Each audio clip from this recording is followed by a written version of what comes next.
ಕರ್ನಾಟಕ ರಾಜ್ಯದ ಹವಾಮಾನ ಮುನ್ಸೂಚನೆ. ನಾನು CS ಪಾಟೀಲ್, ವಿಜ್ಞಾನಿ, ಹವಾಮಾನ ಇಲಾಖೆ, ಬೆಂಗಳೂರು. ನಾನು ಮುಂದಿನ 5 ದಿನಗಳವರೆಗೆ ಕರ್ನಾಟಕ ರಾಜ್ಯದ ಹವಾಮಾನ ಮುನ್ಸೂಚನೆಯನ್ನು ಸಂಕ್ಷಿಪ್ತವಾಗಿ ವಿವರಿಸುತ್ತೇನೆ. ಇಂದು ಕರ್ನಾಟಕ ರಾಜ್ಯಾದ್ಯಂತ ವ್ಯಾಪಕವಾಗಿ ಮಳೆಯಾಗಿದ್ದು, ಪ್ರಮುಖವಾಗಿ ಕಾಸರಗೋಡು ಉತ್ತರ ಕನ್ನಡ ಜಿಲ್ಲೆಯಲ್ಲಿ 16 ಸೆಂಟಿಮೀಟರ್ ಮಳೆಯಾಗಿದೆ. ಭಾಗಮಂಡಲ ಕೊಡಗು ಜಿಲ್ಲೆಯಲ್ಲಿ 10 ಸೆಂಟಿಮೀಟರ್, ಲೋಂಡಾ ಬೆಳಗಾವಿ ಜಿಲ್ಲೆಯಲ್ಲಿ 6 ಸೆಂಟಿಮೀಟರ್ ಮಳೆಯಾಗಿದೆ.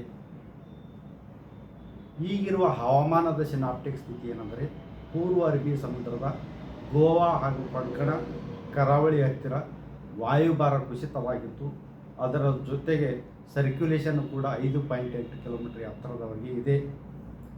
ಇದು ಇನ್ನಷ್ಟು ತೀವ್ರಗೊಂಡು ಮುಂದೆ ಉತ್ತರ ದಿಕ್ಕಿನಲ್ಲಿ ಚಲಿಸುವ ಸಾಧ್ಯತೆ ಇದೆ.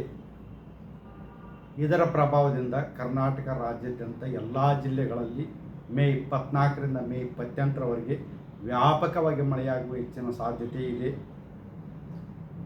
ಉತ್ತರ ಕನ್ನಡ, ಉಡುಪಿ, ದಕ್ಷಿಣ ಕನ್ನಡ, ಶಿವಮೊಗ್ಗ, ಚಿಕ್ಕಮಗಳೂರು ಹಾಗೂ ಕೊಡಗು ಜಿಲ್ಲೆಗಳ ಕೆಲವು ಕಡೆ ಭಾರೀ ಹಾಗೂ ಅತಿ ಭಾರೀ ಮಳೆಯಾಗುವ ಸಾಧ್ಯತೆ ಇದ್ದು, ಒಂದೆರಡು ಕಡೆ ಅತ್ಯಂತ ಭಾರೀ ಮಳೆಯಾಗುವ ಸಾಧ್ಯತೆ ಇರುವುದರಿಂದ ಮೇ 24ರಿಂದ ಮೇ 27ರವರೆಗೆ ರೆಡ್ ಅಲರ್ಟನ್ನು ಘೋಷಿಸಲಾಗಿದೆ.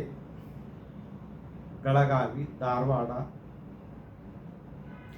ಹಾವೇರಿ, ಹಾಸನ ಹಾಗೂ ಚಾಮರಾಜನಗರ ಜಿಲ್ಲೆಗಳ ಕೆಲವು ಕಡೆ ಭಾರೀ ಹಾಗೂ ಅತಿ ಭಾರೀ ಮಳೆಯಾಗುವ ಸಾಧ್ಯತೆ ಇದ್ದು, ಮೇ 24ರಿಂದ ಮೇ 27ರವರೆಗೆ ಆರೆಂಜ್ ಅಲರ್ಟನ್ನು ಘೋಷಿಸಲಾಗಿದೆ.